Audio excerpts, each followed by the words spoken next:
महाभारत होता रहे, महाभारत मत। सोची महाराज ने कहा भैया वहां से आज बालक कैसे आए? बोले ऐसा कर, ये फल तो गाय को खिला दे, मैं गर्भवती हूँ, अपना बेटा तुझे दे दूंगी। एडॉप्ट करने के बाद कोई बात नहीं, पापा कहने वाले मिल जाएंगे, पर संस्कार तो दिया जाता है। बच्चे का निर्माण पैदा होने के बाद नहीं होता, पैदा होने से पहले होता है। जो मिट्टी का बर्तन बनाने वाला होता है तो मिट्टी बनाता है, और जैसा बर्तन जो मिट्टी होती है तो चाहे जैसा बना सकता है, पर वो पक जाए और उससे कहा जाए कि घड़े का तुम लोग सराई बना दो तो पक्के नहीं चलता है, कच्चा गर्म में रहता है। जैसा आचरण गर्म काल में माताएं करेंगी, माताएं देखेंगी, माताएं सुनेंगी, वही स्वभाव बच्चे के अंदर आते चले जाएंगे। गाय को खिलाया, गर्भ का बहाना बना के रही। 15 दिन के बाद फिर पूछा, बोले हाँ खा लिया। समय आने पर बहन के बच्चा हुआ, पति दे गया, रोने लगा, शोर मचाया। 15 दिन उपरांत गाय के यहाँ बच्चा हुआ, लोग देखने आए। देखो भैया आत्मदेव का कैसा भाग्य जगा है, पहले तो घरवाली के यहाँ बच्चे नहीं हो तो गाय के यहाँ लड़का हो रहा है। हा? नाम रखा गया गोकर्ण पंडितो ज्ञानी धुंधकारी महाखल। ध्यान दे, जो गाय के यहाँ बच्चा जन्मा वो भगवान का परम भक्त हुआ, पर जो नारी के यहाँ बच्चा जन्मा वो परम नास्तिक हुआ। चोर, ज्वारी, शराबी, व्यभिचारी, कुत्ता पालने वाला। हा? पहले तो एक ही धुंधकारी था, अब तो घर घर में धुंधकारी है। चोरी की आदत, पीने की आदत, गुस्से की आदत, लोभ की आदत, स्वार्थ पालने की आदत, ये सबको पड़ चुकी है। ऐसा चाणक्य जी ने फरमाया है, विद्वान पिता के अमूर्त पुत्र का हो जाना पिता को जीवित रहते हुए मार देता है, जीवित रहते हुए मार देता। 5 वर्ष की अवस्था हुई, गोकर्ण गुरु आश्रम में पढ़ने गए। धुंधकारी अकेले निवास करते हैं। 11 वर्ष की उम्र में गोकर्ण पधारे, आत्मदेव को रोते हुए देखा। एक बात कहूं, जो संत शास्त्र की बात जो महानुभाव नहीं मानते, आप हैं या मैं हूं, संत और शास्त्र की बात जो महानुभाव नहीं मानते हैं, वो एक दिन सर पकड़ के रोते हैं। जैसे आत्मदेव पुत्र के सामने रोए, अंधकूपे स्नेह पासे बद्ध पंगुरहम सखा। बेटा आपके जन्म से पूर्व संत ने कहा था, मुंच ज्ञानम प्रजा रूपम बलिष्ठा कर्मणो गति, बलिष्ठा कर्मणो गति नापि मोह तो नरके। गोकर्ण जी ने 3 श्लोकों में पुत्र गीता है, जहां पुत्र पिता को उपदेश देता है। देहोस्ते मां सरुदरे भीमति त्यजत्वं जाया सुतादिषु सदा ममतां विमुञ्चः पश्यामि संजगदिदं क्षणभङ्गनिष्ठम् वैराग्य राग रसको भव भक्ति निष्ठा। वैराग्य राग रसको भव भक्ति निष्ठा। वैराग्य राग रसको भव भक्ति निष्ठा। वह है दुनिया में, दुनिया में क्या है सर? मुंचाद कुटुम्बासा सन्यासी। वही श्लोक याद आया पूर्व गोकर्ण कहते हैं, पिताश्री श्री कृष्णमापनीयतम 10 पाठ। धर्म पथ पर चलो, संतों का संग करो और श्री कृष्ण की दशम स्कंद की हृदय गमन क्रीड़ा का इतना कहने पर आत्मदेव को आत्मज्ञान हुआ। नाम से ज्ञान नहीं होता, और पुत्र के उपदेश को स्वीकार करके मन को पदार्पण किए। ये भजन और ये प्रसंग हम सबको प्रेरित कर रहा है। यदि आप हम लोग भी इस आत्मदेव और गौकर्ण की तरह जीवन में इस कथा को उतारेंगे तो निश्चित ही हमको आत्मोद्धार हो जाएगा, आत्म कल्याण हो जाएगा। आत्मदेव जी चले गए, गौकर्ण भी चले गए। जो माँ अपने बच्चे को संस्कार नहीं देगी वो धुंधली की तरह रोती है। लात घूंसे मारे, पैसा दो, बोले नहीं। बोले पिताजी जब जाते तो माता जी के नाम तो शब्द करके जाते है ना। लात घूंसे मारे, ये अपमानित हुई और रात्रि में कुएं में गिर के अकेला रह गया। 5 वेश्याओं को लिया। इन वेश्याओं ने कहा, श्रीमान जिस दिन से हम तुम्हारे घर में आई हैं ना, सुंदर कपड़े न कहना, देवियों को क्या चाहिए है, पति कहीं से भी कमा के लाओ, उन्हें सुंदर साड़ी कपड़ा चाहिए, सुंदर गहना चाहिए। अब करवा चौथ आ गई, अब अष्टमी आ गई, तुमने क्या दिया मुझे है? मेरा बर्थडे आया उस पर कुछ नहीं दिया, मैरिज एनिवर्सरी है उस पर क्या दिया? चलो आधा पीतल आधा सोना खरीद के ले आती है भाव में। यही होता है ना। रात्रि में गया, बहुत कपड़े और सोना ला के दे दिया। इसलिए सोचा कि राजा को पता लग गया तो सिद्ध मरना है ना, रात्रि में अधिक दिन तुम्हारी जान नहीं सकते। ये सो रहा था, 4 पाई को रस्सी से बांधा, गले में फंदा डाला, मरा नहीं। बोलो ये नहीं मरा तो हमको मार देगा। गरम गरम कोयले दहक रहे थे, इसके मुख में डाल दिए। मुखे मुख चुप प्राणवायु की जो अकारण किसी कारण के बिना मौत को प्राप्त होता है, वही अकाल मृत्यु में प्रीत बनता है। सबको गड्ढा खोदा, दबा दिया। मैंने कारण अकाल मृत्यु के कल कारण बताए थे। जल में डूब के मर जाना, अग्नि में जल के मर जाना, सुसाइड आदि कर लेना, एक्सीडेंट होके मर जाना, अटैक से मर जाना, किडनी फेल हो जाना, ब्रेन अटैक, ब्रेन हेमरेज हो जाना, ये 1 साल से अधिक बीमार होकर मर जाना, सांप के द्वारा काटने पे मर जाना, गला दवा इत्यादि के जो कारणों से मरते हैं तो प्रेत योनि में जाते हैं। इनके शरीर को दबाया और ये वैश्या तो अपने अपने देश चली गई। श्रीमान गौकर्ण को पता लगा कि माता जी का भ्राता जी का स्वर्गवास हो गया है, तो गया में गया श्राद्ध किया। गया श्राद्ध से शांति होती है, मुक्ति नहीं। आपको मैं स्पष्ट कर दूं, गया या अन्यत्र कहीं श्राद्ध के जो स्थान है, प्योवा है हरियाणा में, हमारे भारत में 3 स्थान है। मातृ गया बिंदु सरोवर है, भ्रातृ गया प्योवा हरियाणा में है, और पितृ गया गया बिहार में है। यहाँ श्राद्ध करने से शांति की प्राप्ति होती है, मुक्ति नहीं। श्राद्ध करके आए और रात्रि में सो रहे थे, सक्रीन मेढ़ सक्रीन हंसती, कभी मेढ़ा हाथी श्वान बन जाता है। उन्होंने कहा, भैया आप कौन हो? बोले नहीं। जल लेकर छिड़का तो बोले, अहम भ्राता त्वदीयोस्मि धुंधकारी ते नामता स्वकीनैव दोषेन ब्रह्मत्वं नास्ति मया। कौन हो? बोले आपका भाई धुंधकारी। पर मैंने तो तुम्हारा गया में जाके श्राद्ध किया। तो स्वयं प्रेत का वाक्य ध्यान दे के सुनना बंधु। गया श्राद्ध सतैनापि मुक्तिर्मेन भविष्यति। एक नहीं 100 श्राद्ध करे, श्राद्ध जरूर करना चाहिए। श्रद्धा से दिया गया दान पितरों को प्राप्त होता है।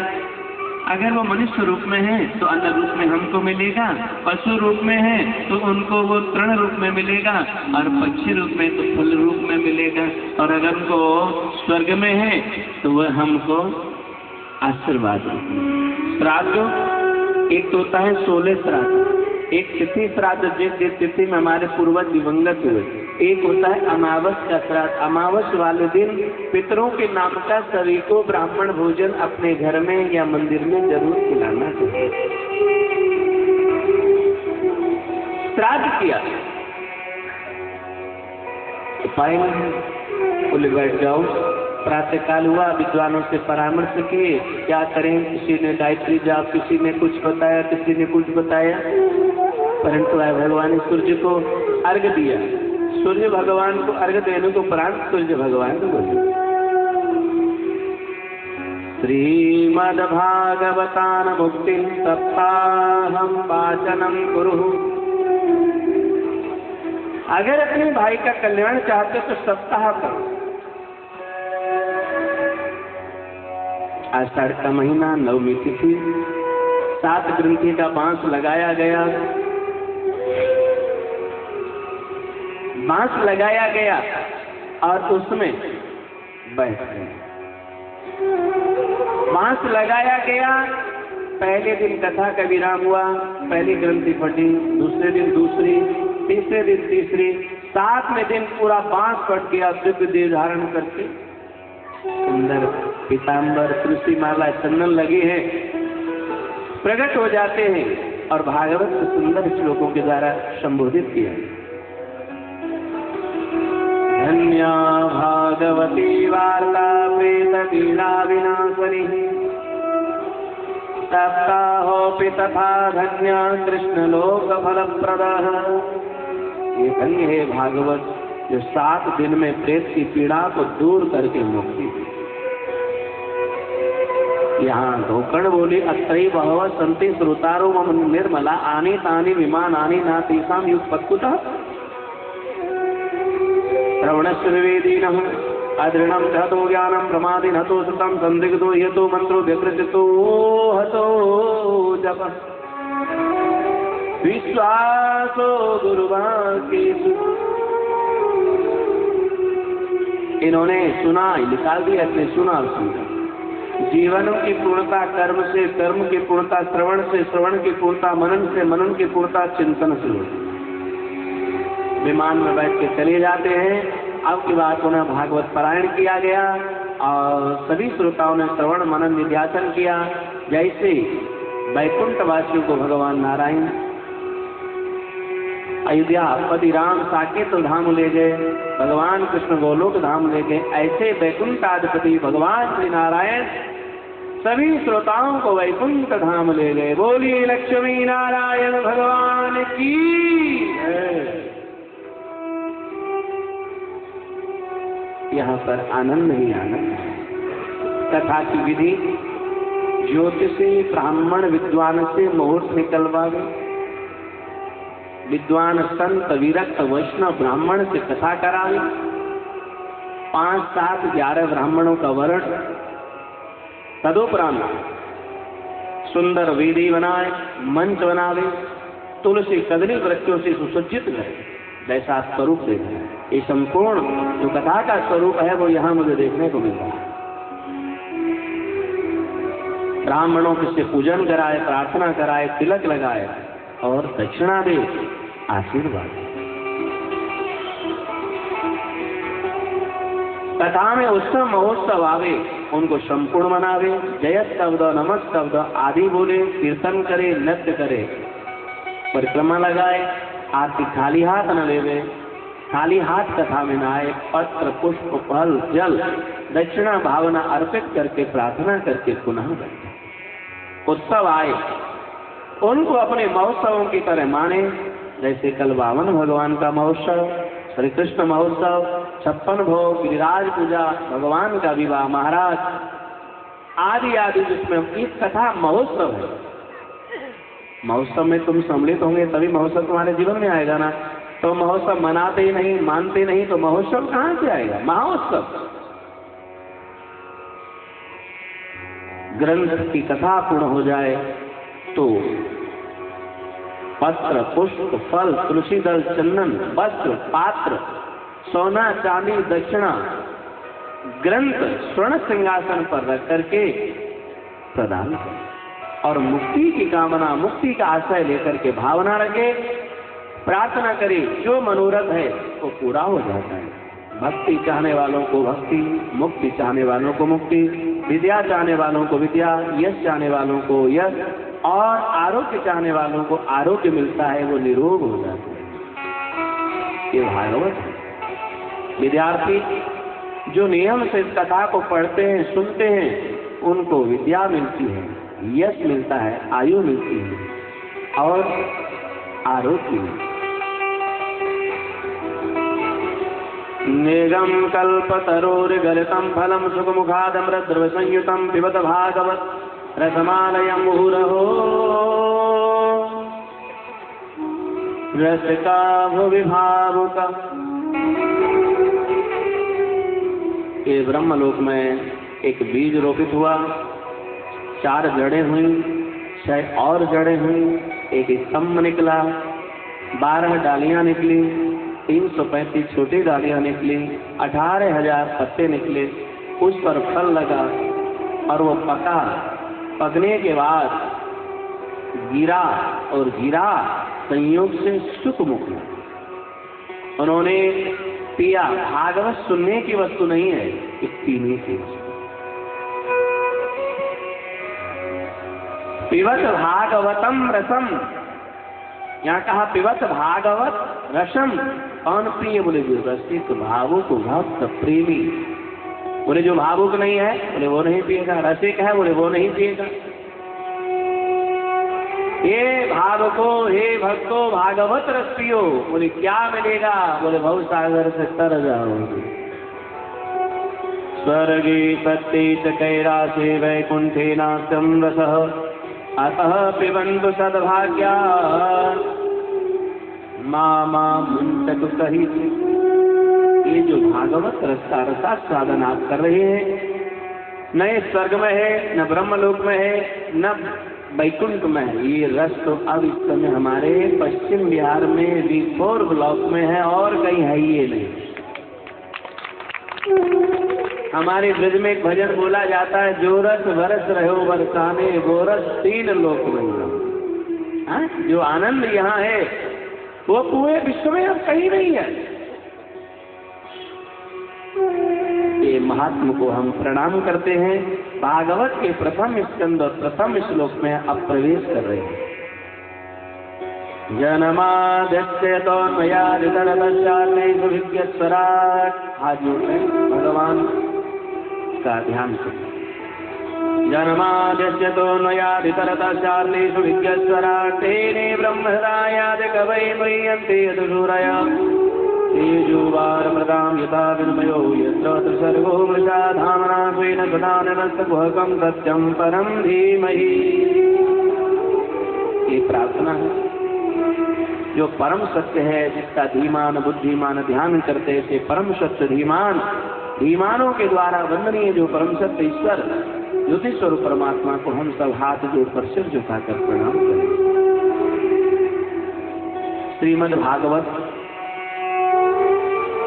धर्म प्रोजित के तबोत्र परमो निर्मत्सराणाम सताम। निर्मत्सराणाम सताम, जो निर्मत्सर है उसी को मत्सर वालों को नहीं। यहाँ सुखदेव सूत जी महाराज से सौनकादिक ऋषियों के 6 प्रश्न। मानव के कल्याण का साधन कलयुग में क्या? प्रश्न है। भगवान के अवतार कितने होते हैं और होते हैं तो क्यों होते हैं? धर्म और स्थिति, ये आकाश और पृथ्वी के साथ रहते हैं। भगवान के कितने अवतार होते? और हमने सुना है भगवान कृष्ण और बलराम पधारे थे देव की बलदेव के यहाँ पर प्रकट हुए, रोहिणी यशोदा के यहाँ। ये कैसे हो गया? बोले इन 2 प्रश्नों का उत्तर हम आपको 10वें स्कंद में प्रदान करेंगे। बोलिए हरे कृष्णा हरे कृष्णा हरे कृष्णा हरे कृष्णा। कुछ लोग तो हाथ खड़े कर रहे हैं तो कुछ बोल रहे हैं। बोलना भी तो आपको ही पड़ेगा ना। हरे कृष्णा, आवाज तो मुझे हरे, जोर से बोलो, मुंह खोल के। अगर यहाँ नहीं बोलोगे तो कहाँ बोलोगे? बताओ साहब। हरे हरे कृष्णा। चलो करनी और कथनी जब तक हमारी भी लगे। सब कहते हैं भगवान को भजना चाहिए, पर सच बताओ आप नहीं बोल रहे हैं।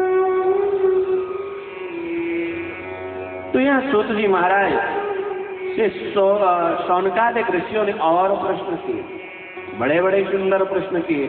महाराज कथा का प्रचार प्रसार कैसे हो गया? बोले ये हमको जरूर बताएं। उन्होंने दूसरे अध्याय तीसरे अध्याय में बोले हंस भगवान से लेकर कल की भगवान के अवतारों की कथा सुनी।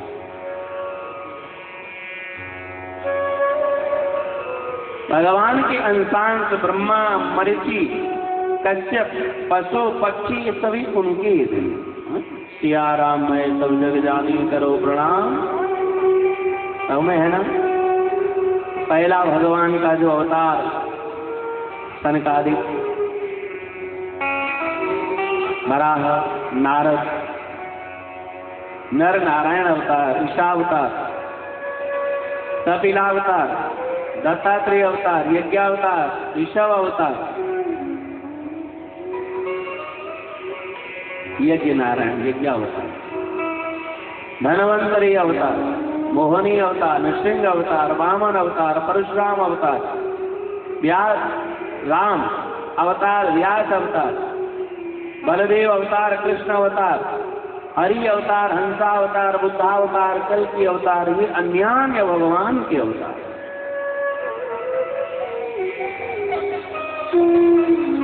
जो भगवान के अवतारों की कथा नित्य पढ़ते सुनते हैं उनकी आयु बढ़ जाती है। अतः यहाँ तीसरे अध्याय में और चौथे अध्याय में पहुंचे तो नारद जी महाराज भगवान को छोड़ करके पहुंचे हैं वेद व्यास जी के। वेद व्यास जी को चिन्ह चित्र मुद्रा में देखा, पूछा क्या हुआ?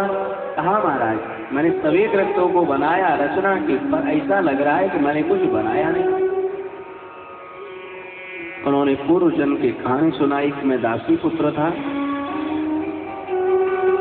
मैं दासी पुत्र था। हमारे गांव में चातुर्मास बिताने के लिए संत पधारे। तुम्हारे गांव के जो मुखिया जी थे उन्होंने हमको सेवा में लगा दिया। संत कृपा, संत आपको नैन भर देख लें, पहली कृपा है ना। संत को उपदेश सुनने को मिल जाए, दूसरी कृपा। ठाकुर का भोग लगा प्रसादी मिल जाए, तीसरी कृपा। और निवेदन करने पर संत कवि गुरु पधारे, उनसे प्रार्थना करने पर गुरु मंत्र दीक्षा ब्रह्म संबंध हो जाए तो ये परम सारी कृपा हूं। गुरु जी जाने लगे, मैं रोने लगा। संत आते हैं तो अच्छे लगते हैं, जाते हैं तो दुख होता है। कहा बेटा अभी तुम्हारी माँ है, सेवा करो। गुरु का आदेश हुआ, गुरु जी तो चले गए। मैं रोज प्रार्थना करता, प्रभु बंधन हटाओ। एक दिन मेरी माँ जा रही थी, रास्ते में काले सांप ने काट लिया, माँ मर गई। मैं रोने लगा, अंदर से आवाज आई तू प्रार्थना करता था और तू खुद रो रहा है। माँ का अंतिम संस्कार किया। माता पिता के चले जाने के बाद ऐसे शरीर को हम अग्नि में समर्पित करते हैं क्योंकि उनका कल्याण हो जाए। ऐसे ही माता पिता के द्वारा कमाया जो धन है उसको भी परमात्मा के अग्नि में समर्पित कर देना चाहिए ताकि पवित्र हो जाएगा। उनका भी कल्याण है, तुम्हारा भी। पर हम माता पिता के शरीर को तो अग्नि में समर्पित कर देते हैं, पर हम परमात्मा की अग्नि में धन को समर्पित नहीं।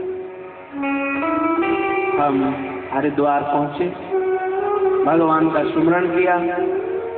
सुमरण कर रहे थे, जिस झांकी का वो चली गई, हम रोने लगे। भगवान ने कहा भजन करो। भजन करते करते, कर्म करते करते फल न मिले तो निराश मत होना। समझना कि अभी हमारे कर्मों में कुछ उस देह को छोड़ा, हम गंधर्व बने। वह देह छोड़ा, ब्रह्मा के पुत्र बने। प्रभु की दी हुई वीणा है, लाओ तुमने क्या बनाया है। पीताम्बरी में सब कुछ डाला, आपने सब कुछ गाया बनाया, पर कृष्ण नाम नहीं गाया।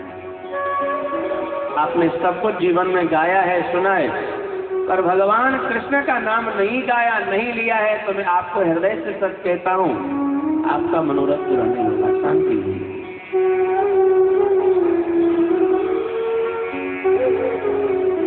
भागवत का संक्षेप में चतुश्लोकी भागवत का उपदेश दिया। नारद वीणा बजाते हुए चले।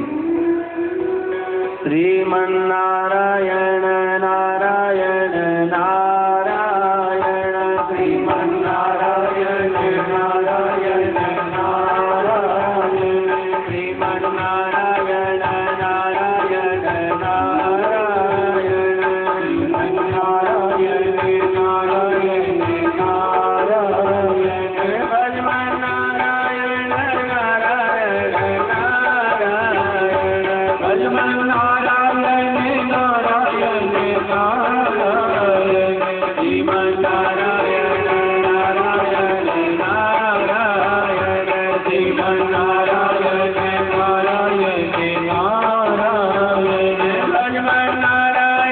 नारायण नारायण, भजमन्नारायण नारायण नारायण, भजमन्नारायण नारायण नारायण, श्रीमन्नारायण नारायण नारायण, श्रीमन्नारायण नारायण नारायण, भजमन्नारायण नारायण नारायण, भजमन्नारायण नारायण नारायण, श्रीमन्नारायण नारायण नारायण, श्रीमन्नारायण नारायण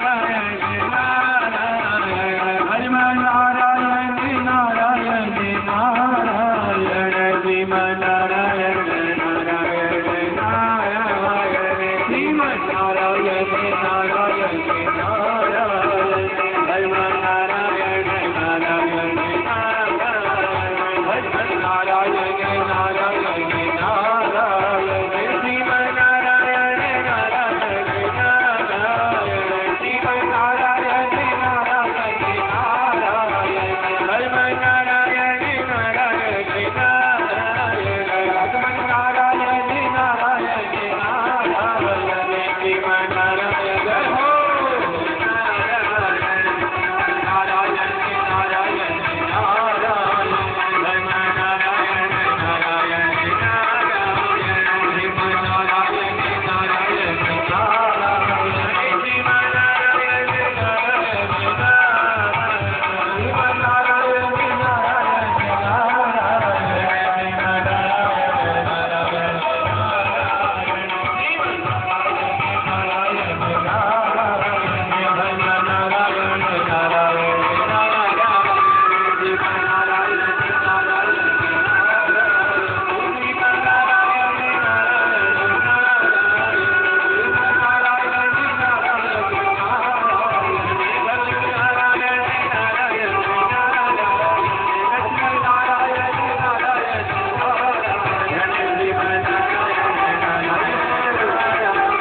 श्रीमन्नारायण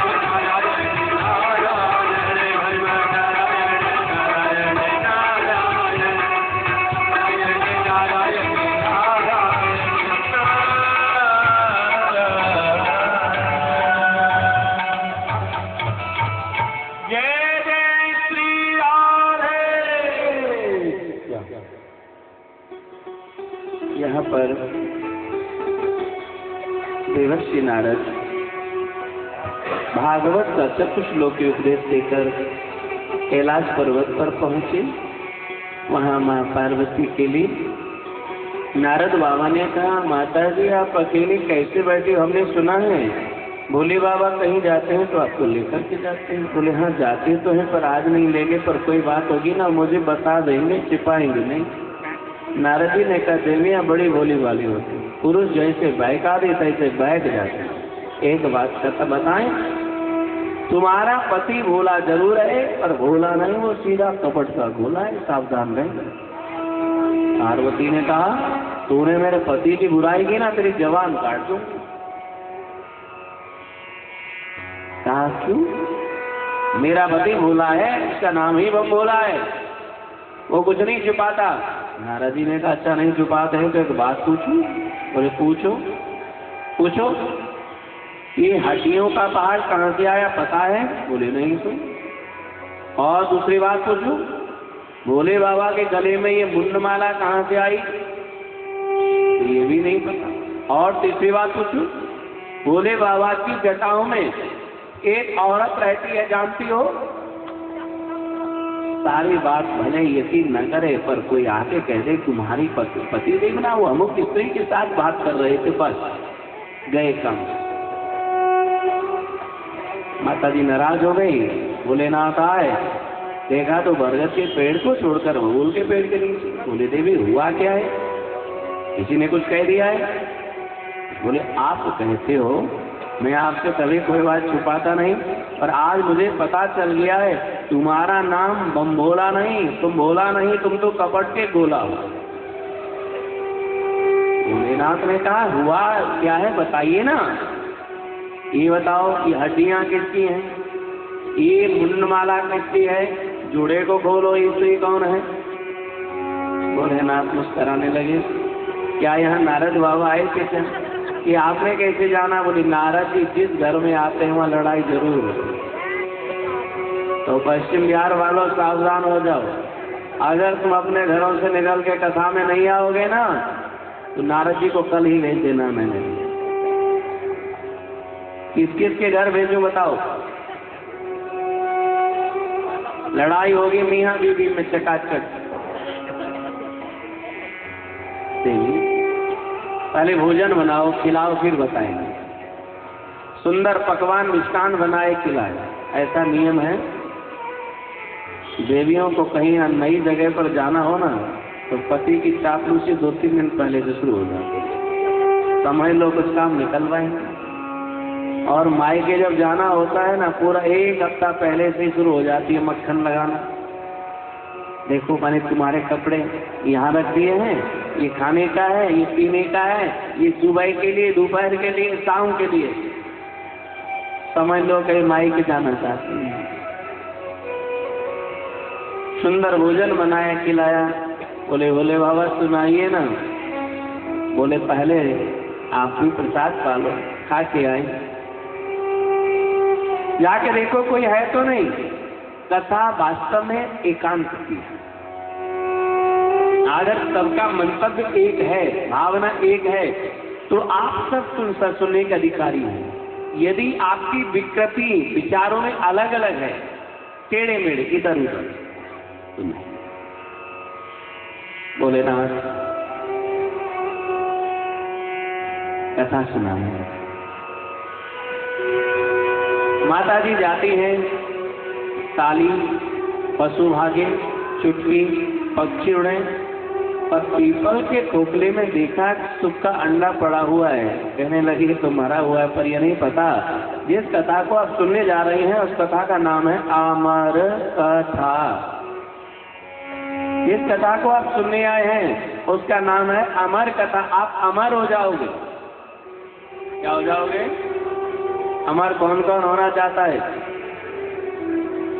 पुरुष लोग तो नहीं होना चाहते अमर, परेशान है, घर वालों ने धन कर दिया है, तो है जल्दी खत्म हो जाए महाराज झगड़ा। देखिए अमर कौन है? जिसके अच्छे विचार है। अमर कौन है? जिसकी अच्छी भावना है।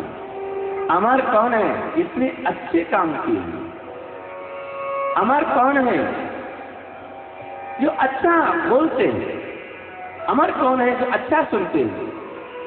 जिन पूर्वजों ने, जिन राष्ट्र शहीदों ने हमारे देश को आजाद किया, वो आज अमर है कि नहीं? जिन पूर्वजों ने हम सबको पैदा किया, घर मकान दुकान हमारे लिए बना के दे गए, वो अमर है ना? जिन्होंने ये मंदिर देवालय गुरुद्वारे धार्मिक स्थल बनवाए, वो अमर आज है ना? उनको देखकर उनकी याद जरूर है।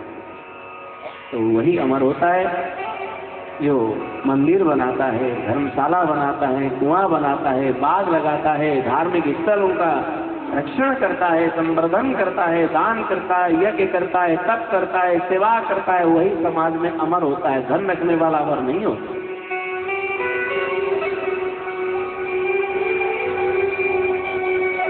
सुखी महाराज ने सुनकर ऋषियों को कहा। आज माता जी आगे कथा सुनाने लगी। कथा प्रारंभ हो गई। पर बोले बाबा से कहा महाराज रुकिए जरा। बोले क्या? बोले आप इतने दिन मरे क्यों नहीं?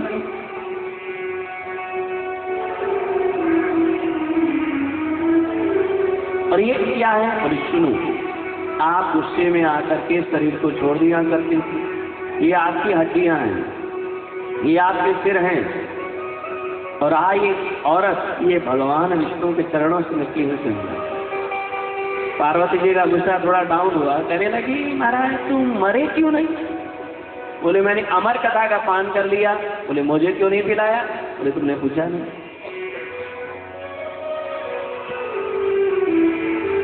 हमें ना सुनाई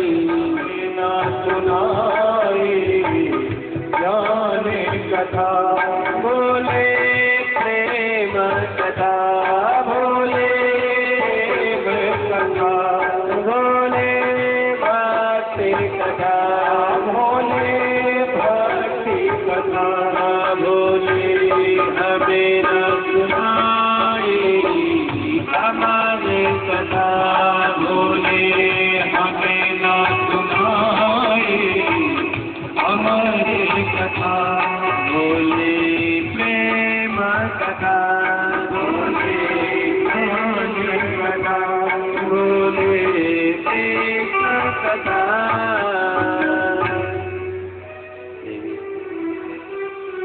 आपने पूछा नहीं, हमने बताया नहीं। बोले आज तो हो जाए। एकाग्रचित होकर भगवान शंभो समाधिस्थ हुए कथा सुनाने लगे। माता जी को 10वें स्कंद में नींद आ गई। भगवान के पोते का विवाह हो रहा, लड़ाई होने लगी। प्रभु भगवान के 16,108 विवाह हुए, आगे क्या हुआ? बोले यहाँ तो पोते का विवाह हो रहा है, लड़ाई हो रही है मेरे साथ। बोले मैं तो सो पर कथा को कौन सुन रहा है? देखा तो सुखकारी रसूल लेके मारने दौड़े। पार्वती ने कहा महाराज अमर कथा का पान कर लिया है तो ये मरेंगे कैसे? मरेंगे कैसे? वेद व्यास पत्नी अरणी जमाई ले रही, दौड़े दौड़े सुखदेव जी माता जी के अंदर प्रवेश कर गए। 16 वर्ष घर में रहे। वेद व्यास बोले बाहर आ जाओ। बोले नहीं आऊंगा। बोले क्यों? बोले माया लग जाएगी। कि नहीं लगे? बोले नहीं लगे। सफेद कपड़े पहन करके और लेके खादान में कोई जाए, काले कपड़े नहीं होंगे। हाँ, अगर द्वारिकाधीश भगवान कहे कि मेरी माया तुमको नहीं लगेगी तो मैं जरूर आ जाऊंगा। भगवान का आश्वासन हुआ। सुखदेव भगवान घर से बाहर आए, नार को कंधे पर डाला और आगे चले। आज पत्नी ने कहा देखो एक ही बेटा है, घर छोड़ के जा रहा है, आप उसे रोक नहीं रहे। भगवन् गलितं चांडम जीवहीनमिहास्य वै श्री भागवत प्योत सेवकाजीव वाप्तवान् अधुना देव देवेश मा क्रोध गुरु शंकर। भयंकर अवतार क्रोध करने वाले वो वापिस चले गए। सुखदेव जी बाहर आ गए, नार को लेके जाने लगे। पत्नी अरणी ने कहा, वेद व्यास जी बोले रुको, पुत्रेति तन्मयतया। परमात्मा के 24 परमात्मा 24 शब्द में से निकलते हैं। पा का अर्थ है 5, 2 माँ, यहाँ पर 22 का अंक दिया गया है। 4.5 और 8 का जो अंक है ये माँ को दिया है। और इन 24 अक्षरों को समाहित होकर के परमात्मा और भगवान के अवतार में 24 सुंदर शब्दों का दर्शन प्रसन्न हुआ। काया सुख का निर्माण करके सुखदेव जी महाराज चले गए। आगे संक्षेप में महाभारत की कथा का दर्शन है। महाभारत हो गया था, दुर्योधन की जंगा टूट गई थी। पांडव युधिष्ठिर जी सब आज भगवान कृष्ण को बोले मन में बड़ी अशांति। कृष्ण बोले तो चलो काशी विश्वनाथ पहुंचे। जीवन में शांति आए, उस शांति का एक ही सूत्र है,